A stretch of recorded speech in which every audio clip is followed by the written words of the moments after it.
Kenichi is your average Japanese salaryman, and one day, while overworking himself as usual, he collapses to the floor. Normally this would be where he gets sent to another world, but in Kenichi's case, he just survives and sues his company so he can retire on a farm. Life has been going pretty well for him, but all of a sudden, while he's making lunch for himself, he vanishes and appears in the middle of the forest. He tries looking around to figure out where he is, but all he finds is the skeleton of a fallen knight and a bunch of unfamiliar plants. He has watched a lot of anime in his lifetime, so he knows this is probably an isekai adventure.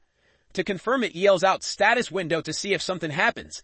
To his surprise, a status screen does indeed appear, so he is definitely stuck in another world, and honestly, he's fine with that. He checks out his status, but he's a bit confused since he can't see any HP bar on the screen. However, he does have his Amazon account, so he can still make as many impulsive purchases as he wants. He also has access to an item box, so he picks up a handful of weeds to test out what the item box can do. He puts the weeds in his item box and figures out that he can separate and retrieve the individual components from the items he puts in it. He also decides to test out the store, so he takes a look at it, but unfortunately, he still needs money to buy things. There's a prompt that says he's allowed to trade items in his item box for money, but right now, all he's got is a couple of weeds, and those aren't worth much. He has literally nothing valuable to trade for money, so at this rate, he's probably going to starve. But just then, he notices this shiny equipment on the dead knight, and since he's dead anyway, it's not like he needs it anymore. And the first thing Kenichi does is buy some daily necessities and some bread from the store. Afterwards, he buries the knight's skeleton to pay his respects and leaves the area on the new bicycle he bought. He's searching for some kind of settlement so he can talk to some people and earn some money, but he has no idea where he is. For now, he decides to just set up camp for the night since he's not going to find anything today. However, if he doesn't find a city, he plans to resell some of the things he buys from the store to gain a massive profit. If he does that, he should be able to survive and thrive in this world. But there's just one problem. Until now, Kenichi hadn't considered that it would be dangerous out in the middle of the woods. Once night falls, he gets surrounded by a pack of wolves, and they don't look like they are friendly. Kenichi freaks out because he knows he's dead meat if he doesn't act fast, so he turns to his store and immediately tries to purchase the biggest gun he can find. Unfortunately, guns aren't available, so he settles for the next best thing and buys a bunch of fireworks. The fireworks scare the wolves a little, and it's ultimately not enough to get rid of them. Kenichi starts looking for something else. He eventually finds his slingshot and uses it to fire balls at the wolves. The force from the balls is so strong that it knocks a couple of the wolves out and makes the rest reconsider their options, since Kenichi clearly isn't as easy a target as they thought. Once the wolves back off, Kenichi immediately rushes over to his bike and rides into the night to get as far away from wolf territory as possible. By the next morning, Kenichi is exhausted from all the biking he did, but he's still got no idea where he is. He buys a ladder and a telescope so he can climb up one of the trees and look at his surroundings. Thankfully, he manages to spot a city over in the distance, so he should be able to start earning money if he heads over there. He begins the long journey through the grasslands, but as he finally makes it to the main road, he nearly ends up getting run over in the process. The guy in the cart apologizes for nearly hitting him, and since he feels bad about it, he offers to give Kenichi a ride to the city. He introduces himself as Fio, a merchant, and the woman in the back of his carriage is traveling Bard, so she's a fellow passenger. While they ride, Fuyu mentions how Kenichi is dressed pretty strangely, so he asks him what he's heading to the city for, and Kenichi responds, saying he plans to open a business there. Eventually, they make it through the city gates. So Fuyu drops Kenichi off in front of his store and Kenichi helps him unload his cargo. Fuyu thanks Kenichi for his help, but Kenichi is the one who should be thankful here since really helped him out. To show his gratitude, he gives Fuyu a pouch of pepper. But once Fuyu realizes what this is, he warns Kenichi not to sell it in this city. But a spice mafia called Bacopa, and they have a total monopoly on the spice market. So if Kenichi tries to compete with them, they might send the Boeing assassin after him. Kenichi hadn't realized that simply selling his goods could be so dangerous, so he is thankful for Fuyu's warnings. Fuyu normally wouldn't want to risk drawing the attention of Bacopa, but since it's a private deal between him and Kenichi, he decides to buy the pepper. Kenichi tries to tell him he doesn't have to pay for it, but Fuyu insists since a merchant never accepts anything for free because that would mean he owes Kenichi a favor. Kenichi can understand that, so he accepts Fuyu's payment, but even though he was giving Fuyu a discount, he still got a lot more than he was expecting. He only paid 1,000 yen for that pepper, but Fuyu paid him the equivalent of 100,000 yen for it. Kenichi walks around town for a bit, and he eventually finds a local inn and restaurant, so he heads in and is greeted by the hostess Azalea. He tells her he is here for lodging, and she would be happy to help at that, so she shows him to the front desk. The price for one room is 1 copper coin and payment has to be made off front, so Kenichi gives her the money. Now all she needs Kenichi to do is write his name in the contract, but Kenichi suddenly realizes that he doesn't know how to write in this country's language. Azalea notices Kenichi's strange clothing, so she asks if he's some kind of foreign ambassador, but Kenichi tells her that he's just in town because he wants to start up his own business. Azalea is supportive, but she doesn't think Kenichi will be accepted by the merchant guild since they require their members to be able to read, write, and do math, and he apparently can't. Kenichi is perfectly literate, but he just doesn't understand the language of this country, and as for math, he's pretty good at it, so that shouldn't be a problem. Azalea doesn't believe Kenichi really knows how to do math, so she asks him a basic multiplication problem to test him, and Kenichi answers instantly, basically making him a math genius in this world.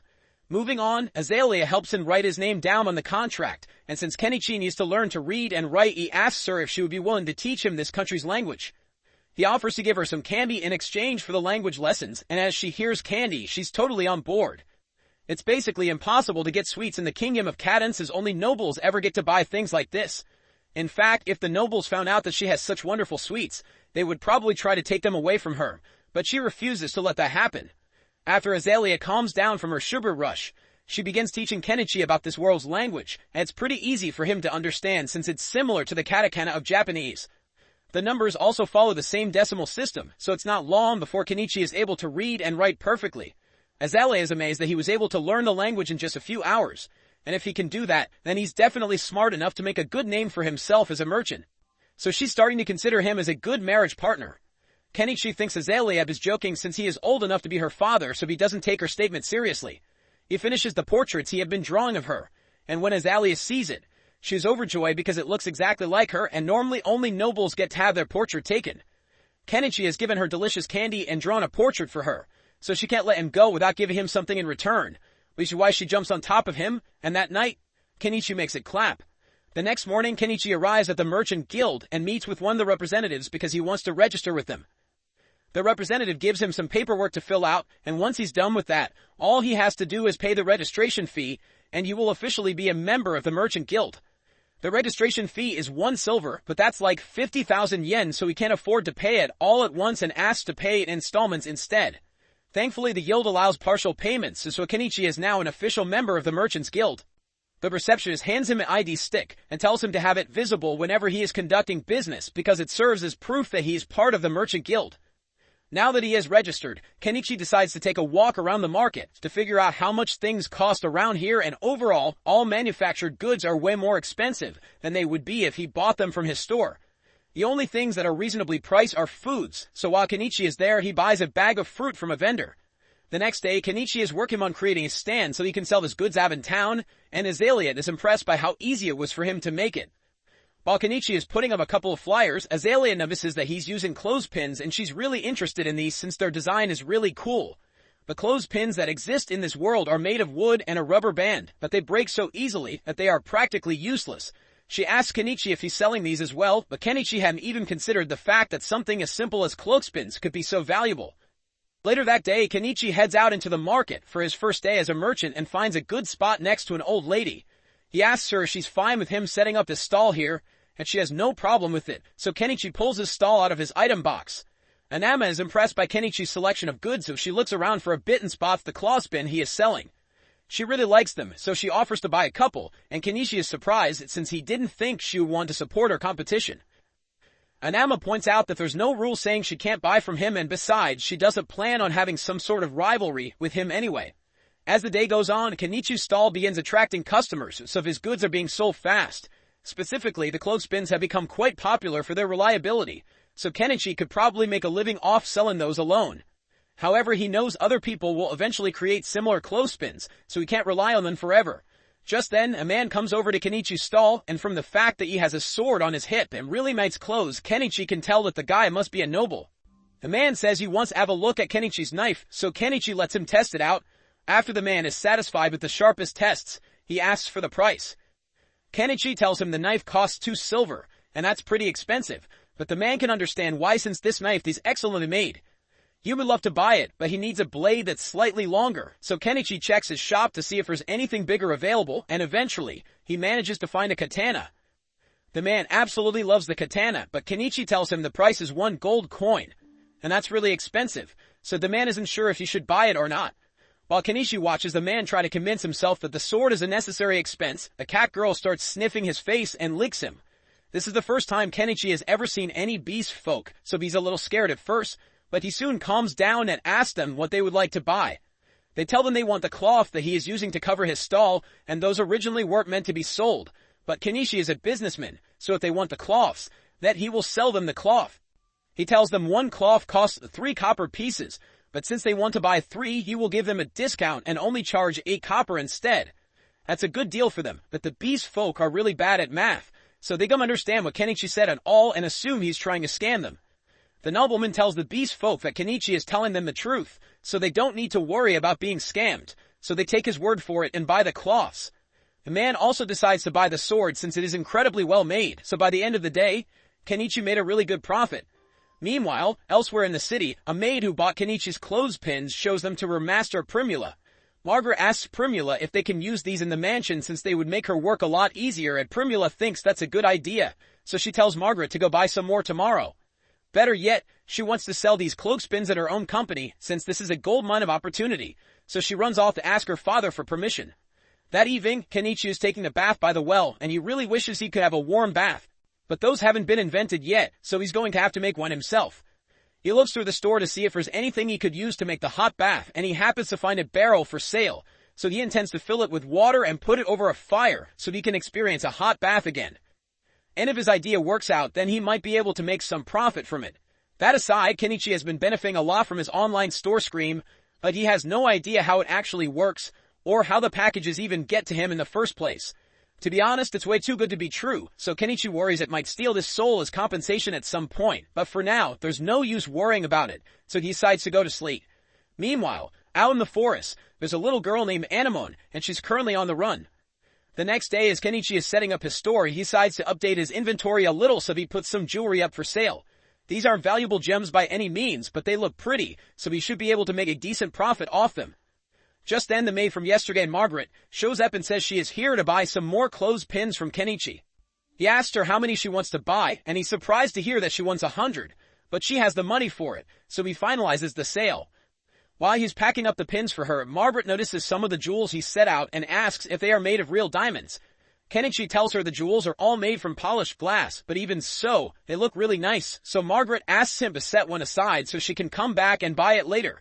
Business goes on as usual for the rest of the day, but just as Kenichi is about to close up shop for the day, the beast folk from yesterday come back to his shop. They look pretty serious, so Kenichi is worried that they might be here to beat him up. But then Mylan gets up close to his face and tells the others that she definitely smells spices coming from him. The other beast folk begin celebrating and ask Kenichi to sell him some of his spices, but he is hesitant to do so after what he heard about the Spice Syndicate. He has no idea how they operate, or what they'll do to him if they find out that he's selling spices, so he doesn't want to risk it. The beast folk keep begging him to make an exception, but the people in the area tell them that they can't expect a new guy like Kenichi to risk his business for their sake, and the beast folk seem to get the message. Kenichi can't sell them any spices, but it technically won't be breaking any rules if he just shares a meal with them, so he invites the group to come eat with him. But it's going to have to be out in the woods so he doesn't attract any negative attention. The beast folk are really happy to hear this, so later that night, they all meet Kenichi and Anama on the outskirts of town so they can begin cooking. Kenichi is about to begin cooking and Anama asks if she can help, so he tells her to cut some of the veggies for him. However, when Anama takes a look at the veggies, she can't believe how vibrant and juicy they look. Kenichi explains that he got these from a foreign country and he can guarantee that these taste really good. While Kenichi and Anama are working on the veggies, Mylan and the other beast folk are busy in the river trying to catch some fish, and soon enough they manage to get a decent amount. Now that all the ingredients are ready, Kenichi begins prepping the fish with the spices and throws everything in a pot to cook for a while, eventually resulting in a meal that the beast folk absolutely love. They've never tasted anything like this before, so they are really thankful for the meal, but all this good food is making them crave alcohol really bad. Anama tells them to show some restraint since alcohol is really expensive, but Kenichi sees no harm in giving them a little to drink, so he pulls out a bottle of cheap booze and pours them a couple of glasses. But in exchange, he wants them to swear that they'll never tell a soul about the meal he made for them. Anama warns Kenichi that he's being a little too generous, but he doesn't see anything wrong with letting the beast folk enjoy themselves, especially since they seem to be good people. That night, they drink together, bathe together, and eventually fall asleep under the stars, and Miley seems to really like Kenichi now. The next morning, Kenichi returns to the inn and Azalea is a bit upset, since he was out all night. Kenichi tries to explain that he was just hanging out with a couple of beast folk outside town, but judging from the cat lady fur on his jacket, she thinks Kenichi did a lot more than just hang out and she's mad he chose to do it with a cat lady instead of her. Later that day, Kenichi is setting up his shop for another day of business, but as he is doing so, Margaret shows up with Primula to visit Kenichi's shop. Kenichi is distracted by Primula's beauty at first, but then he mimeses Margaret standing behind her and realizes they must be here to buy that necklace Margaret asked about yesterday. He brings it out and Margaret pays for it before giving it to Primula so she can inspect it, and with how well it is made, she's having a hard time believing that it's not made of real diamonds. She asks him if he has any more of these in stock. So Kenichi buys a bunch more from his store and brings them out to show her. Primula is incredibly impressed by the quality of Kenichi's products, as well as the fact that he has an item box, so she has a request to make of him. She tells him that she is the daughter of the owner of the Mallow Trading Company, and if Kenichi is willing to accompany her, she would like to introduce him to her father. Kenichi likes the idea of meeting with the owner of a major trading company, but he's hesitant to meet any big shots, since it might spell trouble for him. However, Anama tells him that Primula's father is well known around town, and everyone says he's a man of good character. So Kenichi doesn't have to worry about getting into trouble with him. Since that's the case, Kenichi agrees to go with Primula, so she invites him to join her in her carriage so they can go meet her father. Along the way, Primula shows him some clothespin replicas she had made, and although the wood shape was easy enough to copy, the metal clamp was too complex for a craftsman to make. Kenichi can understand why they weren't able to figure it out, because even he doesn't know how the springs are made, but he doesn't know that it's a complicated process. They eventually arrive at Primula's home, and Kenichi is amazed by how huge it is, but compared to the houses nobles around here have, Primula says this is actually pretty small. They head inside, and Kenichi is introduced to Primula's father of Mallow. They both greet each other, and Mallow invites Kenichi to have a seat so they can begin their discussion. Once Kenichi is settled in, he shows Mallow some of the jewelry he has, and Mallow is just as impressed as Primula was. On top of that, Primula tells him that Kenichi possesses an item box, and Mallow finds this interesting because he also has one. His time box is what allowed him to build his trading company to this level in the first place, so if used properly, he thinks Kenichi could become quite successful. Although, right now, Kenichi is just using it to store his supplies. Anyway, the reason Mallow wanted to meet with Kenichi is because he wants to discuss the possibility of Kenichi becoming the official supplier for the Mallow company. Kenichi had expected a proposal like this and assumes Mallow intends to market it in such a way to maximize profits. However, if that's what Mallow is after, Kenichi asks why he didn't just keep buying the items from his store for cheap and resell them later on.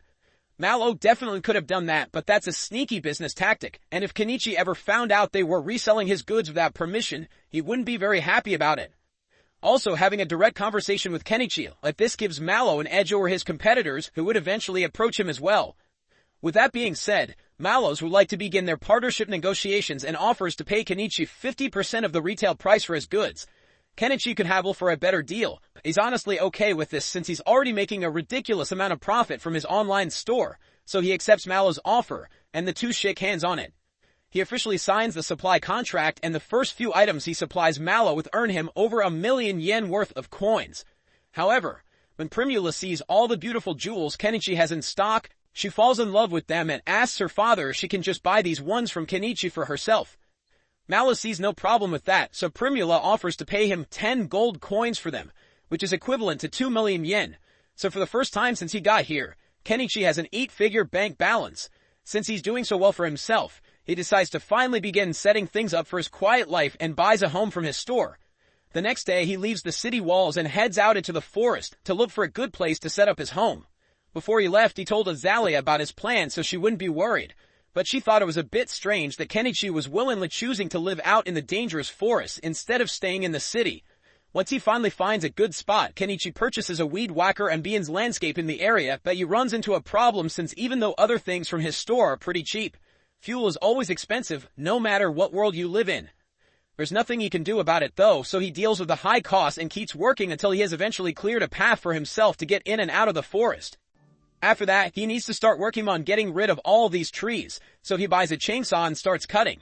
After several hours of hard work, Kenichi has finally managed to cut through a bunch of the trees in the area, so all that's left is to move them out of the way. However, when he tries to stuff the trees in his item box, it doesn't work. It looks like the trees are too long to fit, so he's going to have to bust out the chainsaw at Yen and cut them down into more manageable pieces. He eventually shortens the trees into 10-meter logs, and this way he's able to fit them in his item box, so he's almost done with the tree removal.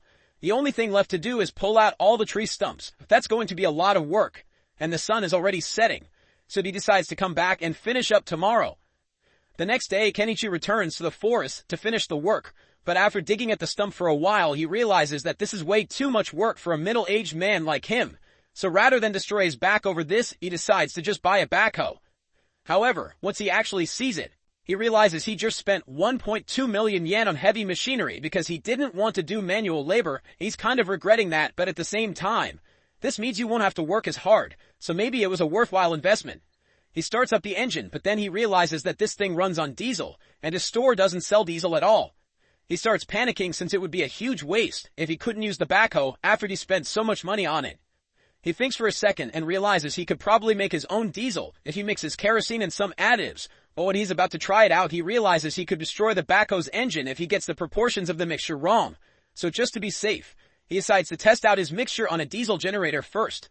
After filling it up, he tries turning it on, and it seems to work fine, so he knows his homemade diesel will work with the backhoe, so he intends to return tomorrow to finish the job.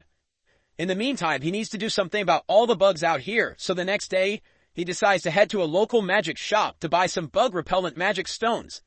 As he enters the shop, the wizard who owns it greets Kenichi and asks him where he's from since he hasn't seen him around here before. Kenichi explains that he's a foreigner who just recently set up a shop in town, and he's here because he wants to buy some bug-repellent stones. The wizard tells him that those stones cost 3 silver coins, but that's really expensive, so Kenichi tries to make a deal and offers to give the wizard 2 oranges if he can lower the price. The wizard has never seen oranges before, so he thinks they must be some kind of exotic fruit and agrees to give Kenichi a discount because of it. Later that day, Kenichi goes to talk to Anama, and she tells him that the wizard is a really knowledgeable guy, so he's a good person to have as a friend. Pretty much the exact opposite of the wanted criminal, Shiba, whose wanted posters have been hung up all across town. He's the leader of a notorious bandit group, so the reward for his capture is pretty big. In fact, that night, Shiba organizes a raid on a carriage full of slaves that were being transported, and who knows what he plans to do with them. The next day, Kenichi heads back into the forest so he can finally use his backhoe, and he no longer regrets his purchase because not only is it making his work a lot easier, but it's also really fun. Now, nothing can stop him from fulfilling his dream of living a quiet life in the woods, but after spending so much money on the backhoe, he's dangerously close to being broke, so he's going to have to put a hold on any further construction progress. A little while later, Kenichi goes to meet with Mallow and Primulette again in hopes of selling them some salt and sugar for a good profit. Mallow tests the sugar, and he is certainly pleased with its quality, but he can't actually buy it off Kenichi. The state reserves all rights to sugar and salt, so Mallow would get in trouble if he purchased it from an unauthorized source.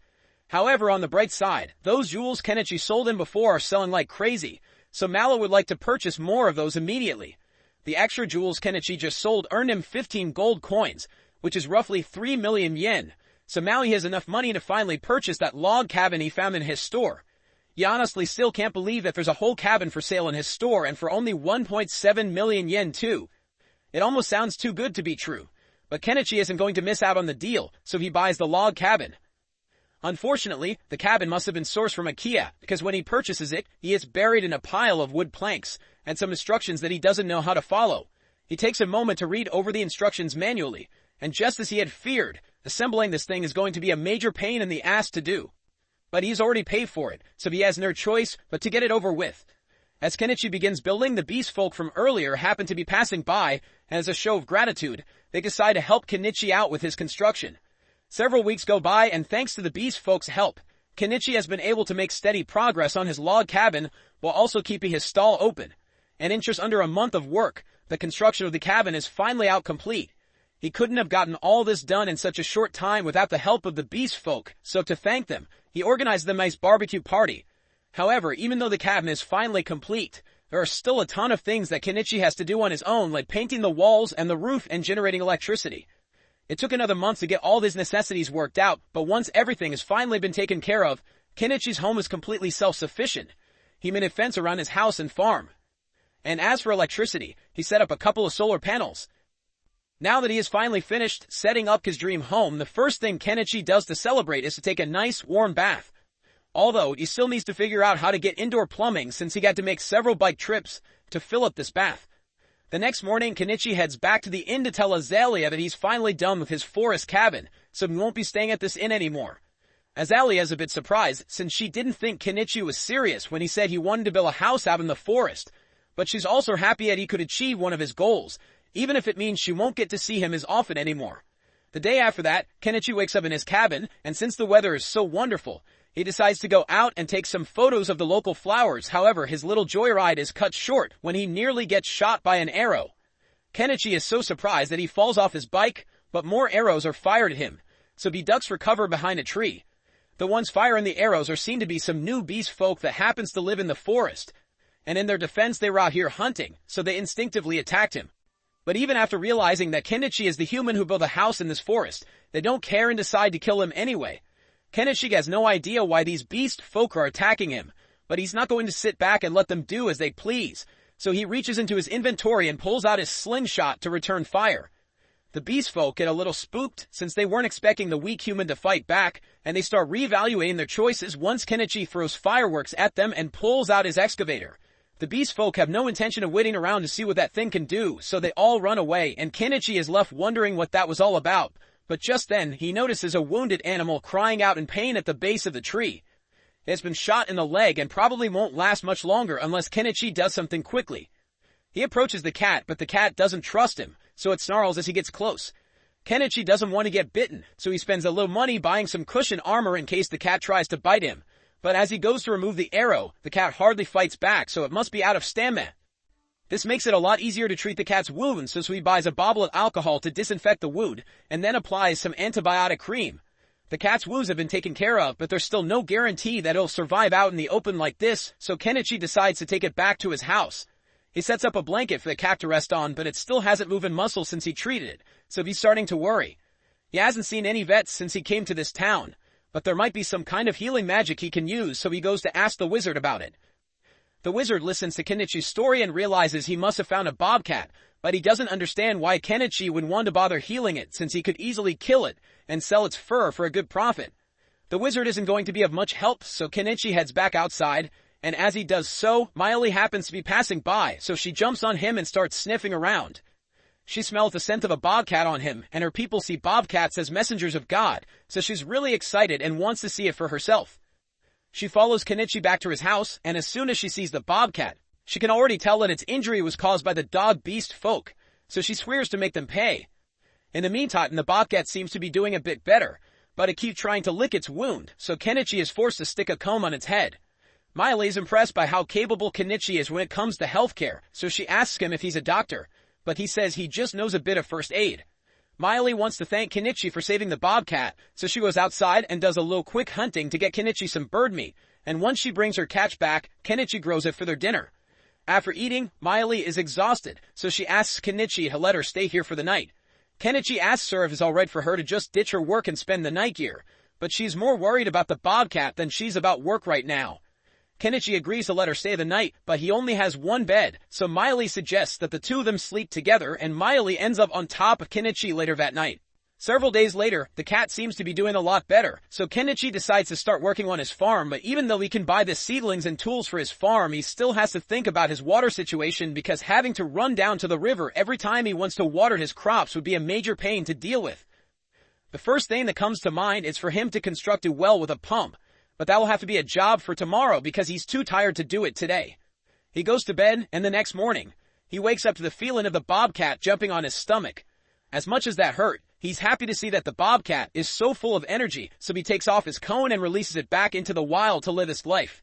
Now back to that well matter, Kenichi decides to take a few days off from running his stall so he can get to work on it. He drills a hole in the ground and installs an electric pump so he now has access to fresh water whenever he needs it. To celebrate, he starts filling up his bath so he can take a soak, but all of a sudden, he hears Primula call out to him. He's surprised to see her here, so Primula explains that he didn't open his shop today, so she got a little worried and Miley told her about his log cabin, so she decided to visit him. She's impressed that Kenichi was able to build all of this on his own, but then she notices the giant excavator next to his house, so she asks him about it. Kenichi doesn't want to have to explain how that thing works, so he just says it's his summoned familiar to keep it simple. Primula totally believes him, but now she thinks Kenichi can do magic, so he asks her to keep this a secret when she gets back home. Speaking of which, at this time of day, the city gates must have been closed already, so Primula won't be able to get home anymore. Primula is already aware of that, which is why she intends to spend the night with Kenichi, and even when Kenichi warns her that he only has one bed, she still insists that it's fine. Just then, she notices the barrel behind him, so she asks what it's for, and Kenichi explains that it's a hot bath, so Primula gets excited and asks to try it out. By nightfall, Kenichi has warmed up the bath, so Primula gets in, and she absolutely loves the warm feeling. But the fact that she's in the middle of the woods makes her feel a little uneasy, so she starts calling for Kenichi. Kenichi tells her he's sitting right on the other side of the wall, but Primula says she would feel better if she could see him face to face.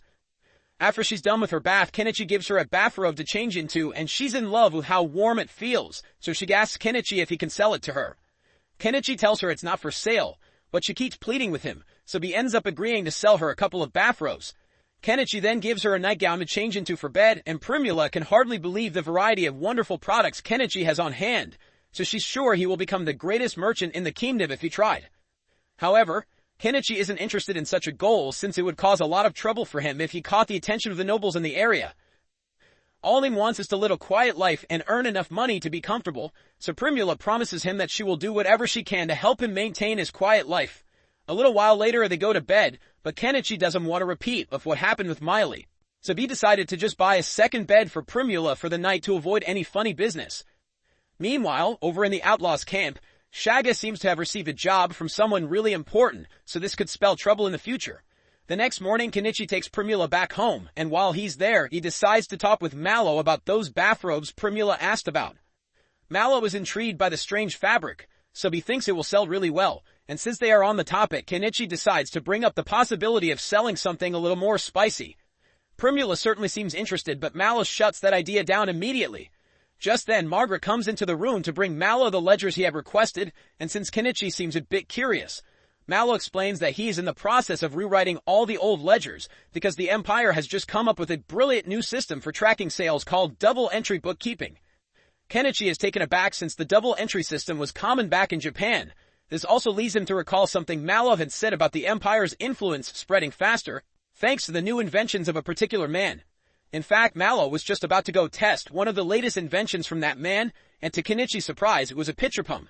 He already had his suspicions before this, but for someone to invent a pitcher water pump so easily would require prior knowledge of how it works, meaning there might be someone else in this world who was sent here from Japan, and Kenichi is slightly worried since he now has competition. Over the next few days, Primula would occasionally visit Kenichi and spend the night at his place, but tonight is special because she's going to be traveling for a supply run tomorrow, so she won't be able to visit for a while. She asks Kenichi if he still has that spicy nightgown because she'd like to buy it from him, so Kenichi asks if there's a guy she's trying to seduce, and Primula answers saying he's the one she's after. Kenichi doesn't know how to respond to that, but he doesn't think it's right for him to have that kind of relationship with Primula, especially since he's friends with Mallow. And there's no way Mallow would agree with Primula getting involved with an old man like him. However, Primula tells Kenichi that she already got her father's approval, so that won't be a problem. Yunso. Kenichi still has way too many things going on right now, so he can't handle a relationship right now, and asks Primula if she would be willing to put the relationship discussion on hold for a while.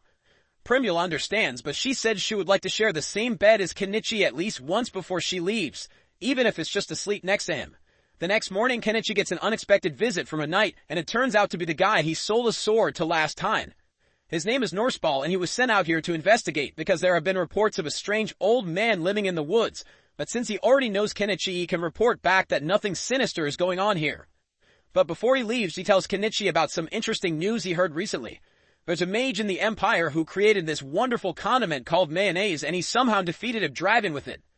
There's no doubt in Kenichi's mind that this mysterious man must have come from Japan, and with everything he has accomplished so far, Kenichi is feeling really outclassed here. Still, it's not like he's going to run into this guy anytime soon, so the next month goes by without issue. Kenichi is sitting at his stall one afternoon when he realizes that Primula's supply-run caravan should be returning soon, so he plans to visit her later today. However, just then, he hears a massive commotion in the town square, so he gets up to go see what it's about. Apparently, a caravan was attacked by bandits, and everyone aboard the caravan was kidnapped, including Primula. Mallow is seen begging the adventurers in the streets to help rescue his daughter, but since the bandit who kidnapped her is the infamous outlaw Shaga, no one wants to risk going up against him. and it will take days before the Knight's Order can organize a rescue mission under those circumstances.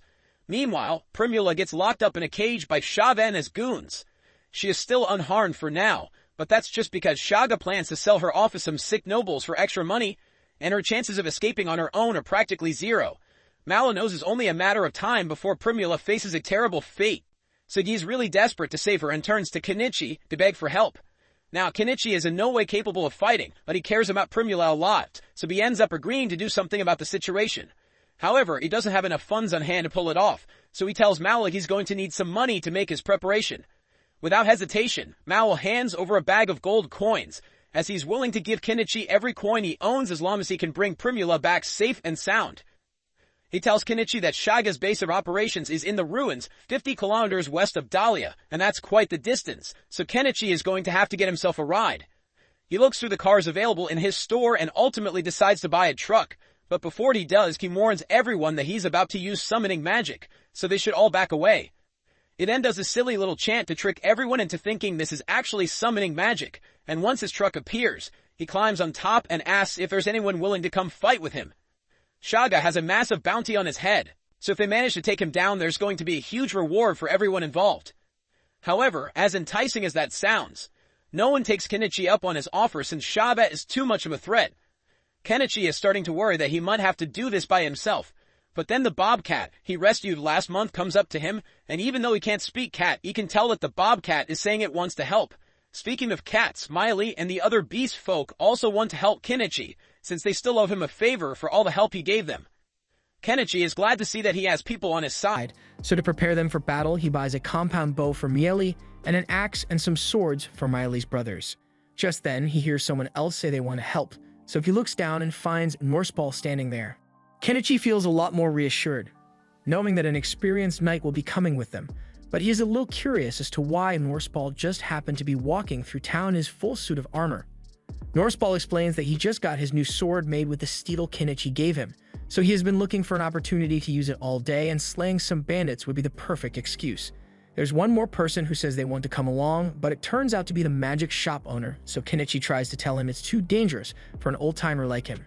However, the old man reveals that he used to be a mage back in his day, and although he may be old, his fire spells are still just as deadly as they were in his prime.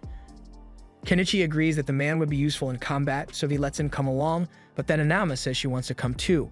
Kenichi tries to tell her to stay behind since there is literally nothing she could contribute in a fight, but even if she's not capable of fighting, she says she can still provide moral support and cook food for the group.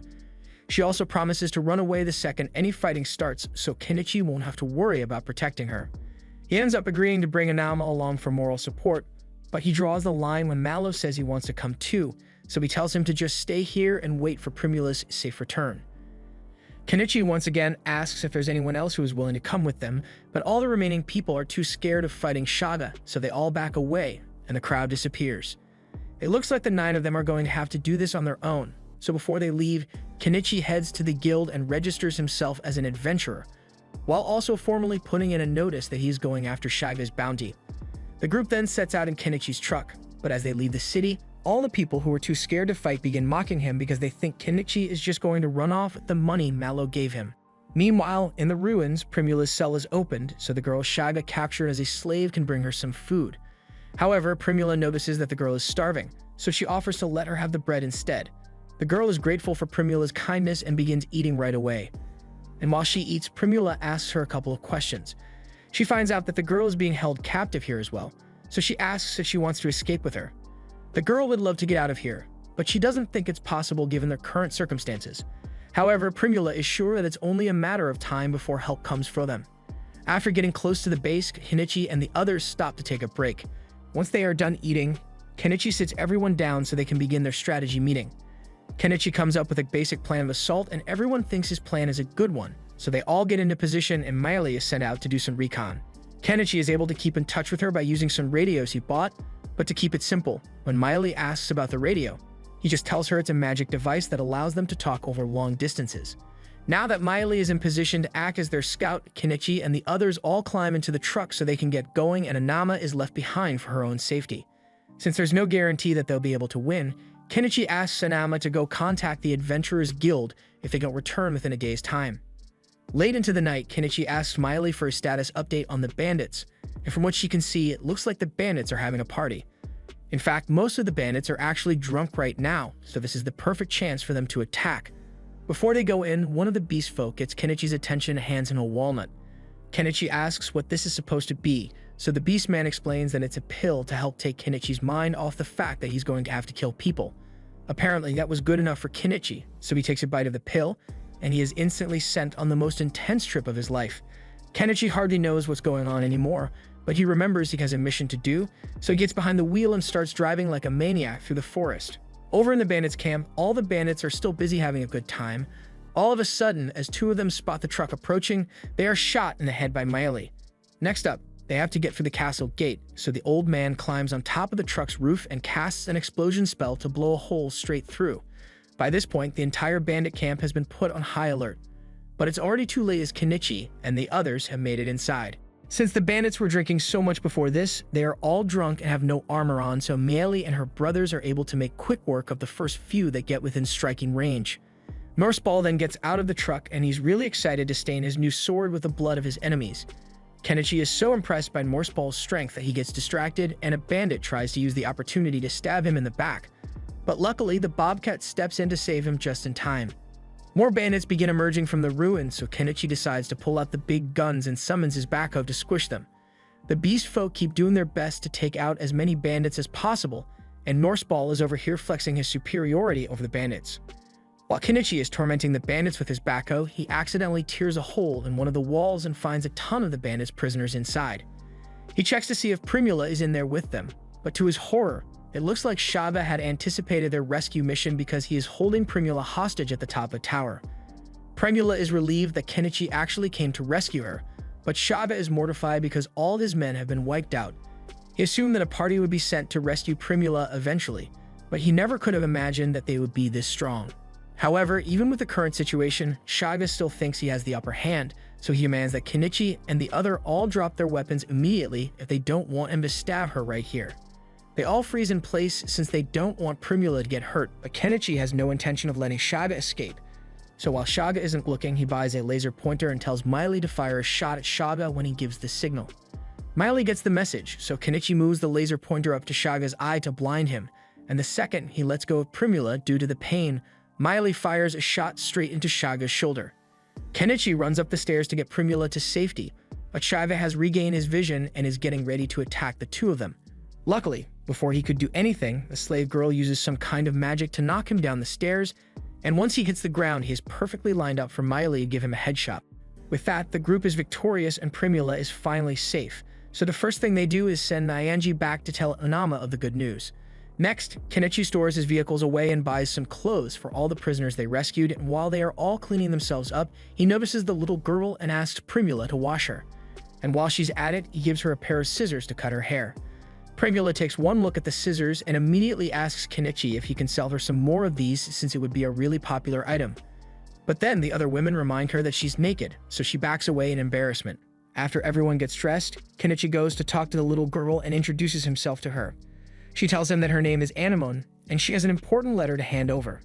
It's a letter doxing the noble who is funding all of Shaga's kidnappings, and Norseball promises to make sure said noble faces punishment for his crimes. With that, this incident is officially over and it looks like they'll be able to make it back to Dahlia safely. But first, everyone is really tired, so they all go to sleep for the night. In the morning, Kenichi drives everyone back to town, and the people in town are eagerly waiting to see if Kenichi managed to succeed after all.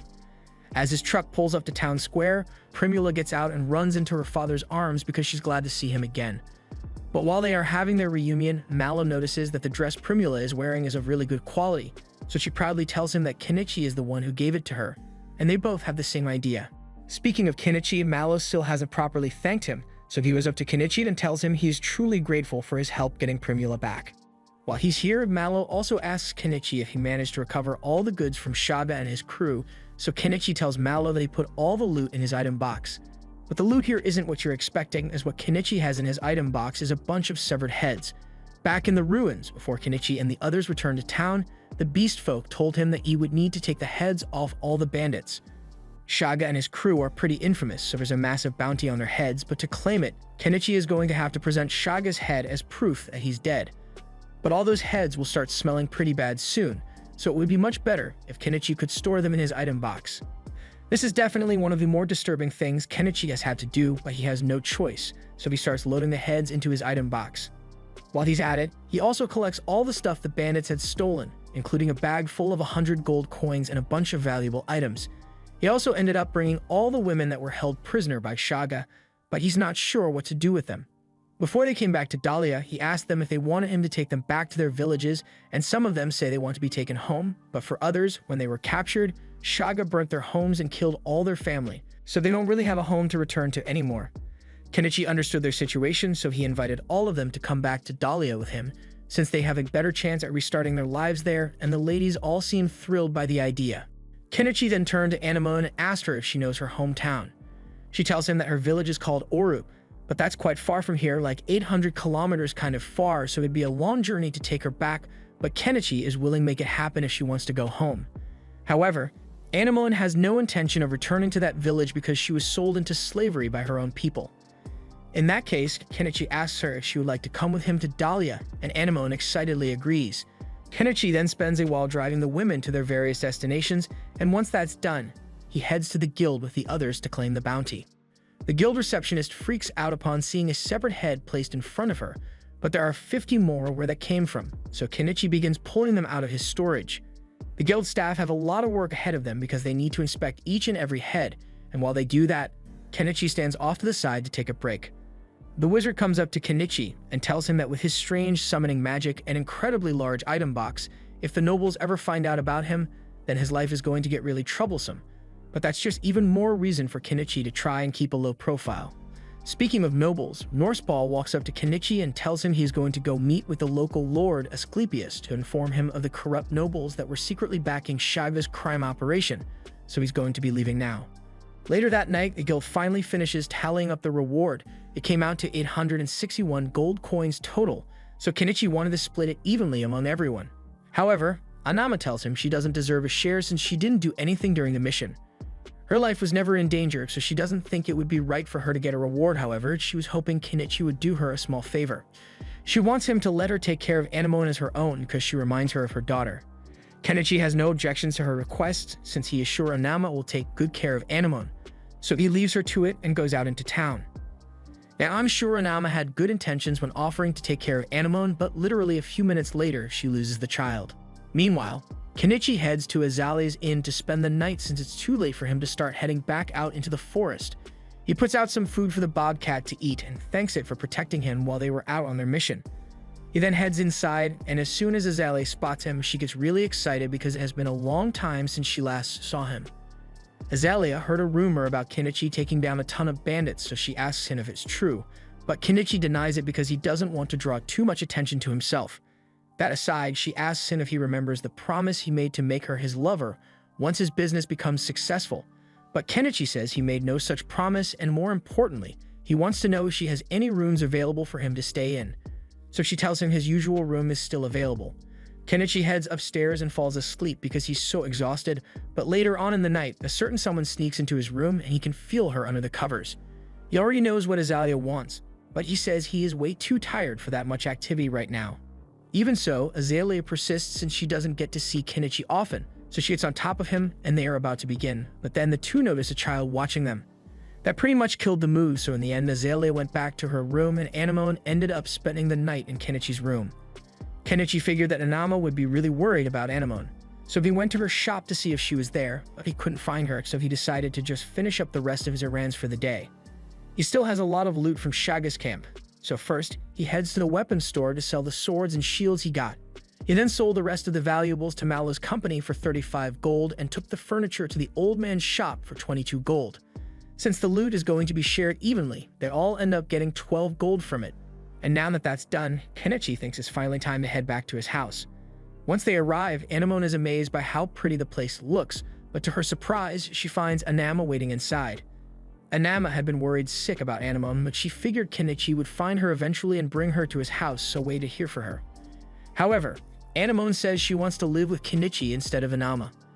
Anama doesn't understand why she suddenly wants to stay with Kenichi, so she tries to convince Anemone that it would be better to live with her, but Anemone already made up her mind. Anama doesn't want to force her, so she just tells Anemone that she is always welcome to visit her whenever she wants.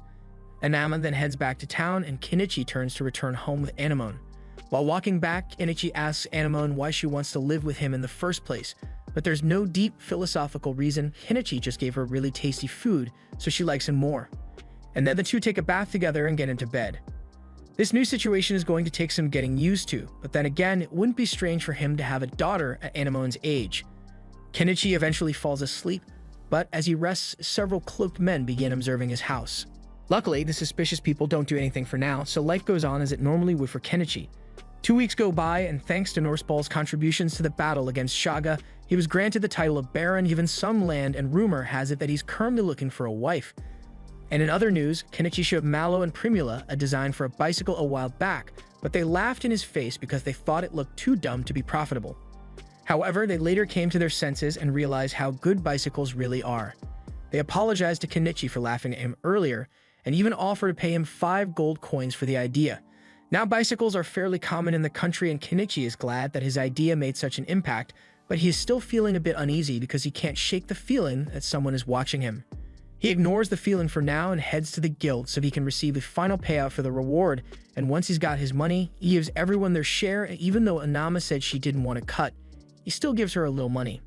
Anama doesn't think she deserves it, but she says she'll accept his kindness, and in return, she gives Anemone an apple. Everything seems to be going well, but Kenichi suddenly gets the feeling that he's being watched again, and this time he's sure he's not imagining things because he sees the person that's spying on him.